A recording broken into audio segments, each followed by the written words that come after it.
2주 동안 중환자실에 입원해 있던 제 손자가 지난 화요일 퇴원했습니다. 여러분들이 그동안 기도해 주셔서 감사합니다. 산모인 이소연 자매도 같이 퇴원해서 조리원으로 아이와 함께 갔는데요. 코로나로 인한 폐렴 때문에 기침과 가래가 계속 나오고 말하는 게 아직도 힘이 듭니다.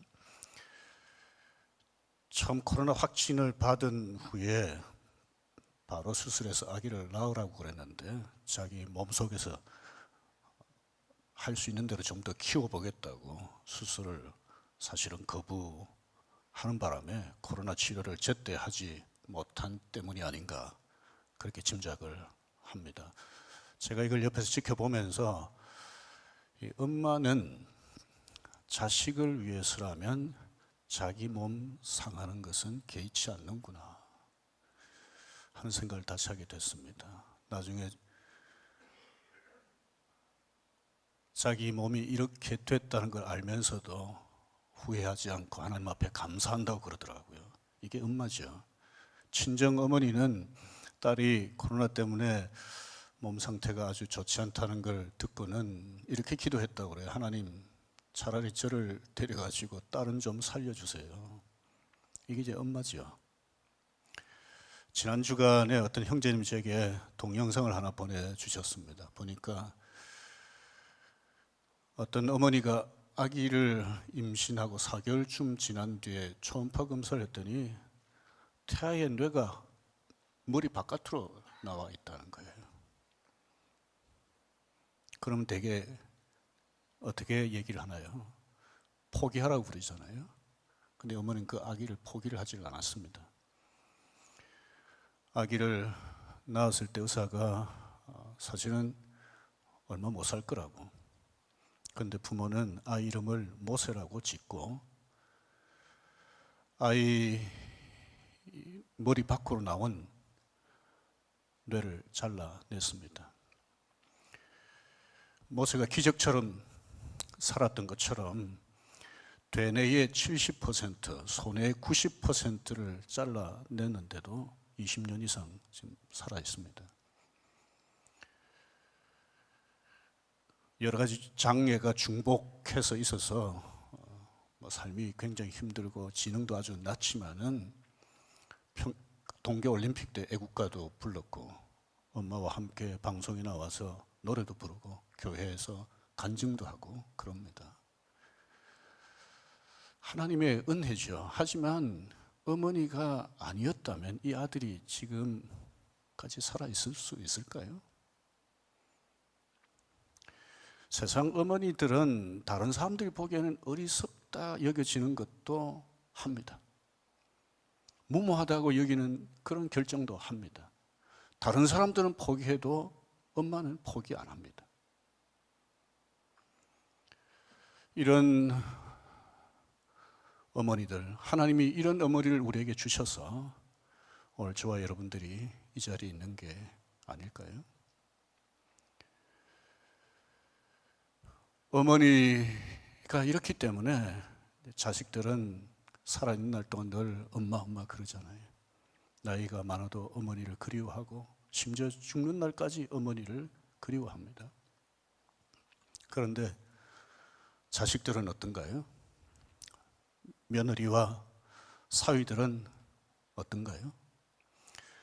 지난 한 주간 동안 우리 매일 성경 본문이 룻기였습니다. 룻기를 묵상하신 분들은 보셨을 겁니다. 시어머니 나오미와 며느리 룻의 이 아름다운 관계, 이걸 보면서 오늘날 룻과 나오미 같은 고부 관계가 가능할까? 이런 생각을 좀 하셨을지 모르겠습니다. 룻과 나오미의 이 특별한 관계가 가능했던 걸 한마디 단어로 표현하면 헤세드라고 할 수 있습니다. 이 헤세드라고 하는 단어는 구약 성경에 246번 나온다고 그럽니다. 룻기에도 3번 나오는데요. 그 중에 한 곳이 10절입니다. 보십시다. 그가 이르되 내가 가난하건 부하건 젊은 자를 따르지 아니하였으니 내가 베푼 인애가 처음보다 나중이 더하도다. 헤세드를 인애라고 번역했습니다. 다른 두 곳에서는 선대, 선하게 대한다. 또 은혜라고 번역을 했습니다. 또 구약 성경에 보면 하나님의 인자하심, 또 사랑, 뭐 이런 것으로도 번역을 했습니다. 그래서 구약 성경에 보면 하나님이 사람들에게 거저 베푸시는 은혜를 헤세드라고 하는 단어로 자주 표현했습니다. 사람이 다른 사람에게 자비를 베푸는 것에 대해서도 헤세드라는 단어를 자주 사용했습니다. 룻기에는 헤세드라고 하는 단어가 3번밖에 나오지 않지만은 룻기를 헤세드의 책이라고 말합니다. 왜냐하면 룻기서 전체에 이 헤세드가 흐르기 때문입니다. 룻기서 전체 어떻게 헤세드가 흐르는지 한번 보십시다. 1절입니다. 내 딸아 내가 너를 위하여 안식할 곳을 구하여 너를 복되게 하여야 하지 않겠느냐. 여기 안식할 곳을 구한다는 말은 남편감을 찾는다는 뜻입니다. 왜 시어머니가 며느리를 위해서 남편감을 찾습니까? 복되게 하려고, 며느리의 행복을 위해서. 그리고 2절 이하에 보면 구체적으로 며느리 룻이 어떻게 해야 되는지 일러주지 않습니까? 목욕하고 예쁘게 단장을 한 뒤에 보아스가 타작을 하고 난 뒤 잠자리에 들 거다. 그러면 그 잠자는 곳에 가서 이불을 들치고 그 속에 가서 같이 누우라는 겁니다. 발치에.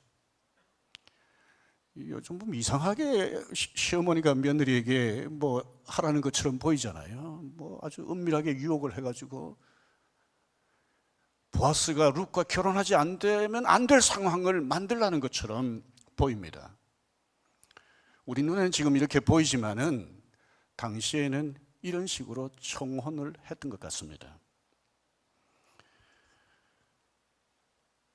동네 사람들이 룻은 나오미에게 7 아들보다 더 귀하다고 말했습니다. 이렇게 말할 정도로 며느리 룻은 시어머니 나오미에게 위로가 되고 의지가 되고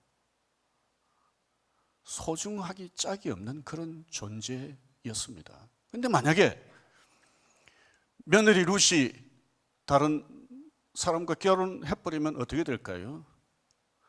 나오미는 홀로 살 각오를 해야 되는 거죠. 외로워질 수도 있는 겁니다. 그럼에도 불구하고 나오미는 자기 며느리가 좋은 사람과 결혼하기를 바라고 그걸 추진을 하는 겁니다. 말만 그냥 툭 던져놓는 게 아니고 너가 알아서 하라 이것도 아닙니다. 구체적으로 이렇게 해라 이렇게 했습니다. 왜 이렇게 했을까요? 사랑장이라고 불리는 고린도전서 13장 5절을 보십시오. 여기 보시면 사랑은 이렇게 하고 이렇게 하지 아니하고 뭐 이런 표현들이 나오는데 여기 보면 사랑은 자기의 유익을 구하지 아니하는 것이다. 시어머니 나오미는 자기만 생각했으면 며느리를 자기 집에 그냥 붙들어 놓고 싶지 않겠어요. 계속해서 보리삭 줍고 다른 식으로 해서 자기를 부양하도록 그렇게 하고 싶지 않겠어요. 그런데 시어머니는 며느리의 행복을 위해서 남편감 찾아서 결혼하기를 원하는 겁니다. 이것이 시어머니 나오미가 며느리 룻에게 보인 헤세드입니다. 룻의 결혼 상대감 보아스는 믿음이 좋았습니다. 동네 사람들에게 평판도 좋게 얻었습니다. 성품도 좋았습니다. 이 성품이 룻에게도 그대로 나타났어요. 룻이 보리삭 주울 때 룻을 특별히 배려해서 어려움 없이 보리삭을 줍고 일부러 많은 이삭을 주울 수 있도록 그렇게 했습니다. 남다른 성품의 소유자입니다. 그런데 문제는 나이가 많았습니다. 룻이 시어머니 말을 따라서 보아스가 잠든 그곳에 가서 발치에 들어가서 이불을 덮었는데 보아스가 룻과 동침하고 나서 아무도 보는 사람 없다고 룻과 결혼하지 않겠다고 말할 수도 있는 거 아니겠어요? 더 나아가서 룻을 못된 여자로 동네 방네 떠들고 다닐 수도 있을 수 있잖아요. 이런 걸 생각하면 룻이 시어머니 말을 따라하는 것은 모험입니다. 모험입니다. 그런데 어떻게 했습니까? 시어머니 말대로 그대로 했습니다. 보아스가 자다가 한 여인이 자기 발치에 있는 걸 알게 됐어요. 깜짝 놀라가지고 누구냐고 물었습니다. 룻이 대답을 했습니다. 9절입니다. 당신의 옷자락을 펴 당신의 여종을 덮으소서. 이는 당신이 기업을 물을 자가 됨이니라. 이 말을 듣고는 자기 발치에 누워있는 여자가 룻인 줄 알았습니다. 보아스가 룻에게 이렇게 말했습니다. 10절입니다. 내가 가난하건 부하건 젊은 자를 따르지 아니하였으니 내가 베푼 인애가 처음보다 나중에 더하도다. 내가 처음에 베푼 헷세대보다 나중에 베푼 헷세대가 더 크다. 이렇게 표현했습니다.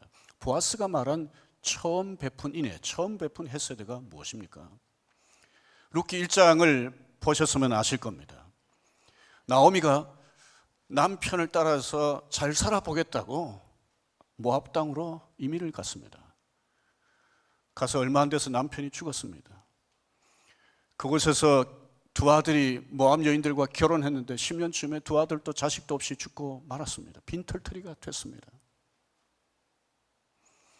이런 상황 가운데서 유대 땅에 다시 돌아오려고 나오미가 길을 나설 때 두 며느리도 함께 가겠다고 따라 나섰습니다.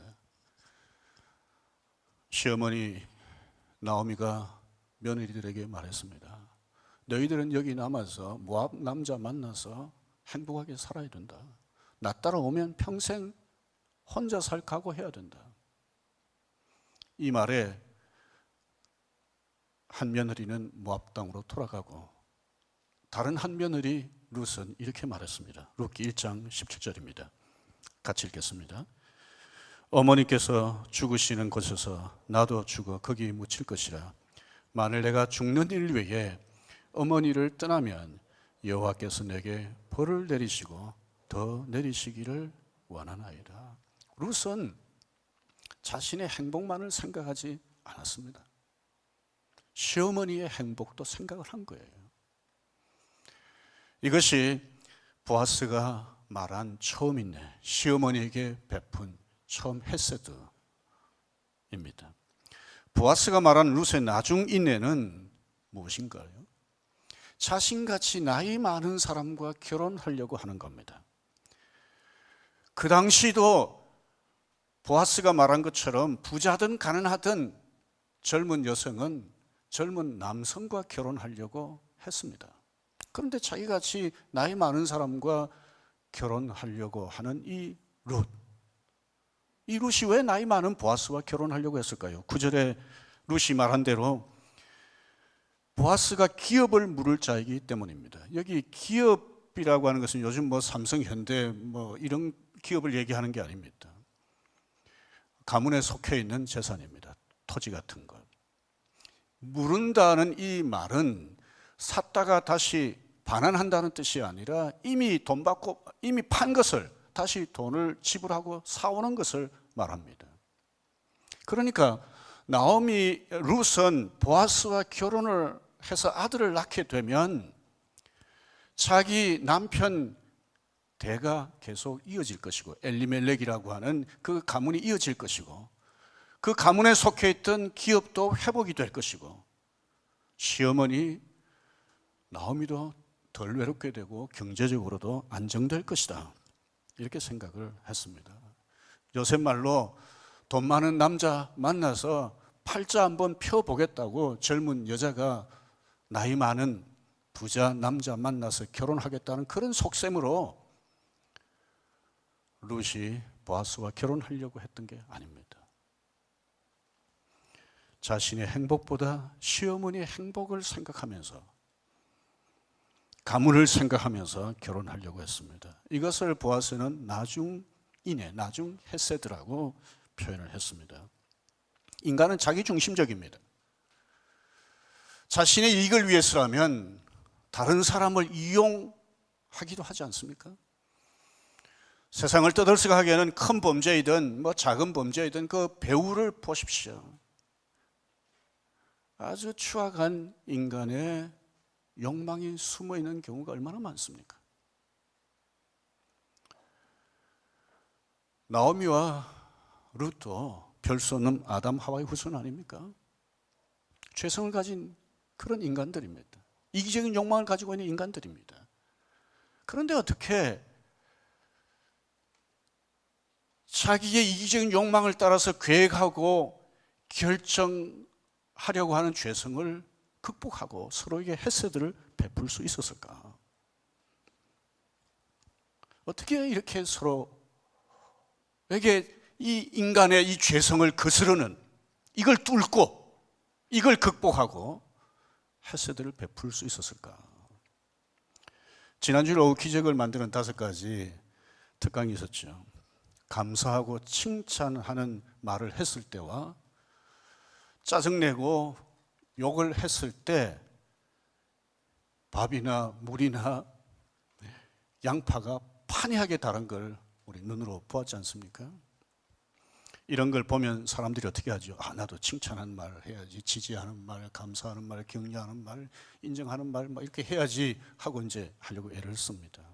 어느 가정에서 있었던 일입니다. 중학생 아들이 학교에서 돌아오니까 어머니가 평소와 달리 아주 다정하게 아들에게 말했습니다. 아들 오늘 공부한다고 수고했어. 오늘 우리 아들 너무 멋져 보여. 우리 아들 사랑해. 했어요. 그랬더니 아들이 눈을 동그랗게 뜨고 엄마를 쳐다보면서 엄마 오늘 또 세미나 다녀오셨어요.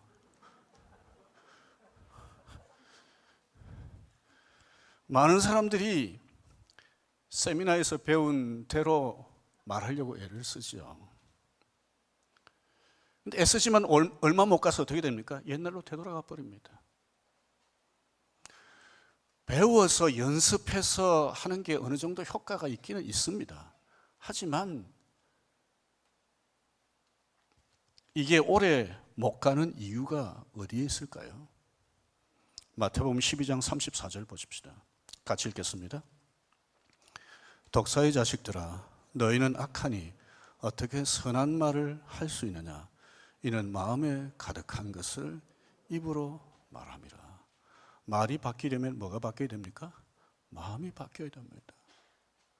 마음에 담긴 것이, 가득 담긴 것이 달라야 합니다. 사람의 마음에 무엇이 가득한가에 따라서 보는 것도 달라집니다. 사진을 하나 보십시다. 누군지 아시겠습니까? 그 손자가 이제 중환자실에 계속 있었기 때문에 부모도 보지 못하고 저희도 보질 못했어요. 누가 사진을 찍어가지고 주면 이제 그걸 보다가 지난 화요일 퇴원할 때 처음으로 아들 부부도 자기 아이 보고 저희도 이제 손주를 처음 봤는데 그때 보고 찍은 사진입니다. 예쁘죠?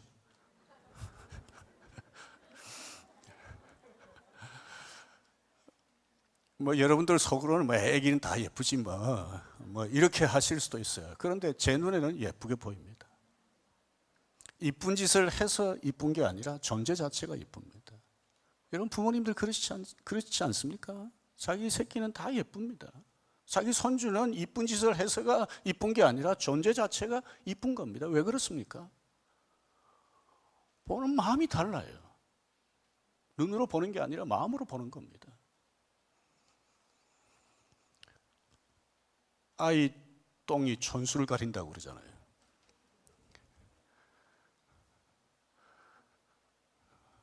어떤 사람들은 아이 똥을 보면 코를 막고 피해버리잖아요. 그런데 엄마 아빠는 어떻게 합니까? 똥 색깔 참 좋다. 며칠 전에도 아들이 그러더라고요. 똥에서 야쿠르트 냄새가 난다고. 뭐 야쿠르트 냄새가 나긴 뭐가 나요. 그렇게 아빠니까 그렇게 느끼는 거죠.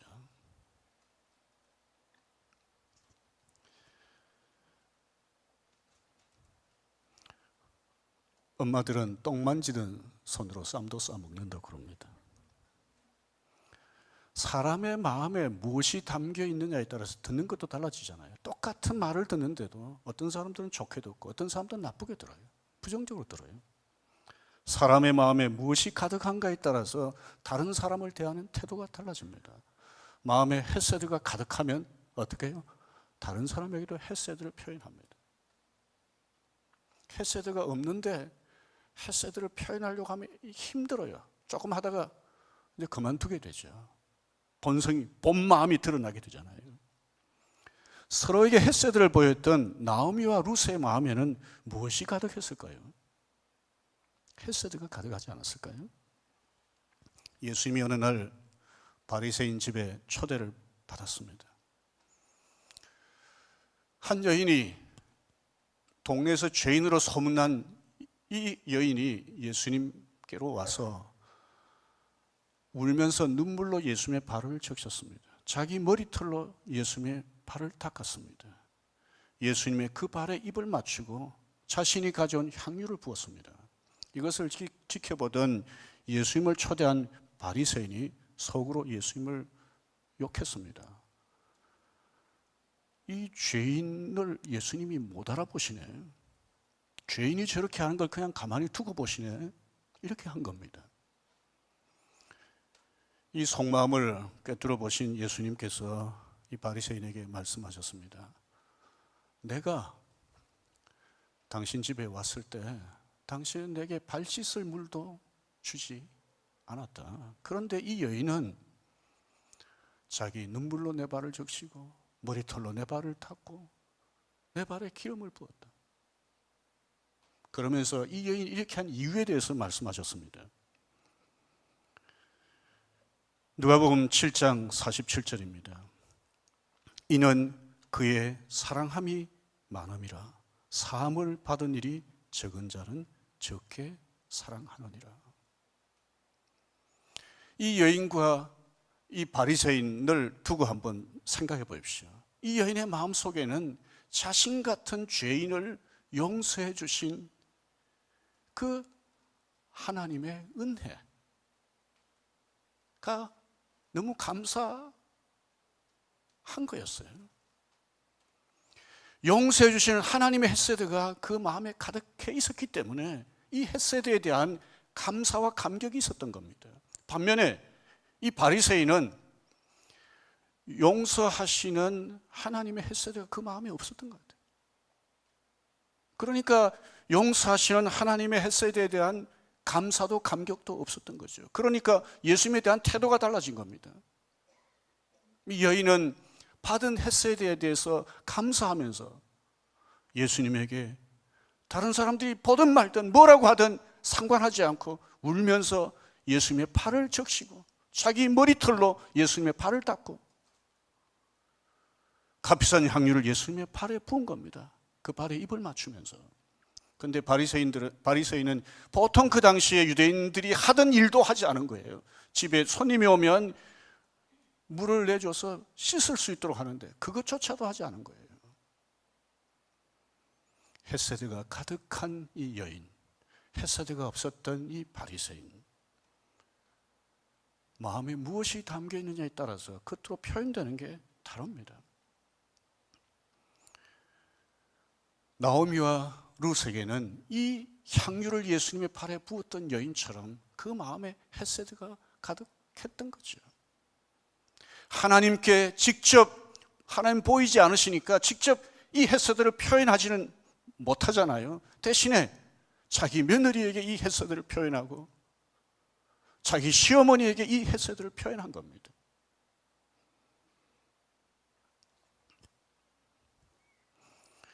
시어머니와 며느리가 서로 헤세드를 표현했습니다.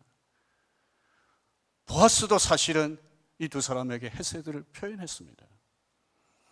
이렇게 헤세드를 베푸는 사람들에게 하나님이 어떻게 하셨습니까? 룻기 4장 17절을 보십시다.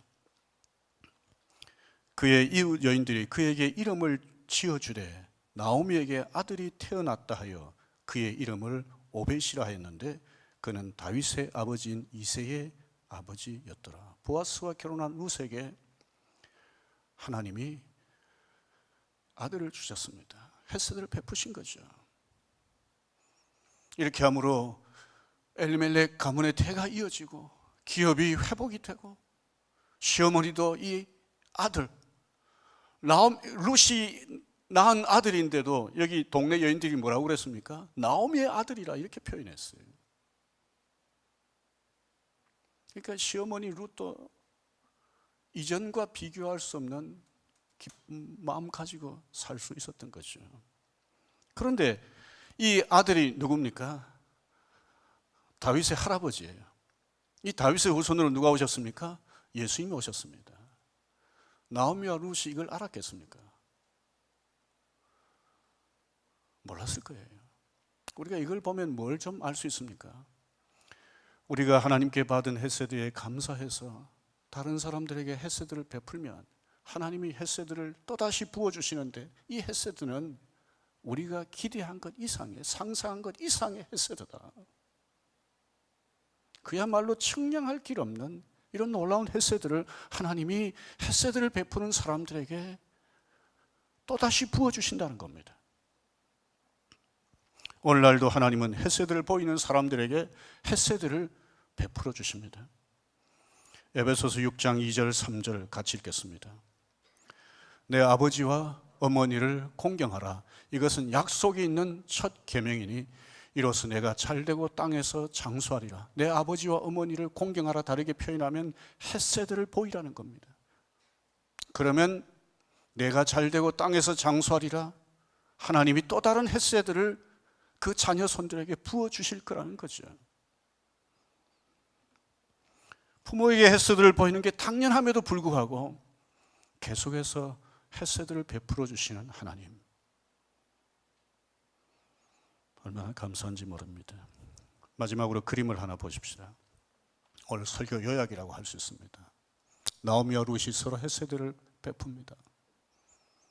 이 헤세드를 베풀 수 있었던 것은 하나님께로부터 헤세드를 받았기 때문입니다. 그 마음에 헤세드가 있기 때문입니다. 가득하기 때문입니다. 이런 헤세드를 받은 저와 여러분들, 나오미와 룻 못지않게 헤세드를 받은 저와 여러분들, 예수 그리스도를 통해서 놀라운 헤세드를 받은 저와 여러분들, 부모는 자녀를, 자녀는 부모를, 시부모는 며느리를, 처부모는 사위를, 며느리는 시부모를, 사위는 처부모를 서로 헤세드를 베푸는 이런 삶을 살아야 되지 않겠습니까? 이런 헤세드를 베푸는 가운데 하나님께서 계속해서 헤세드를 베풀어 주시는 것을 경험하는 저와 여러분들이 되기를 주의 이름으로 축원합니다.